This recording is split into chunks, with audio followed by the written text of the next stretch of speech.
这个天气开始反冷，真侪人爱浸风水。这个阳明山的温泉是真出名，不过也传出讲，因为温泉水无够，金山温泉公共窟仔9个月捌关起来过。也因为受到这极端气候影响，北投温泉业者表示，最近雨水较少，温泉这个源头的水呢是无够的。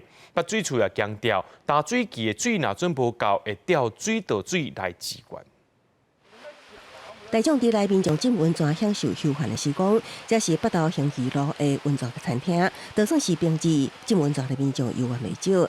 阳明山区的温泉真出名，分伫兴义路、新北投甲中山楼顶。最近所传出因为温泉水不足，金山温泉公共形式捌关起来，尤其极端气候影响，可能造成雨量较少，温泉水量也减少。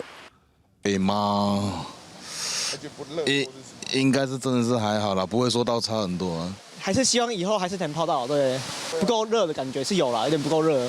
民众拢在讨论无法度上温泉也会出现枯竭可能性。那北投的温泉业者表示，最近雨量较少，确实会造成温泉源头水量不足。我们这边也是要靠有雨季啊，还是台风过来这样子哈，那个雨量充足的话，才有可能这个水才不会缺的。因为最近的台风都到中部、南部去嘛，它一定是地下水冒出来的嘛，第二水牵涉到有没有下雨，有没有补助啊，这个都是问题啊。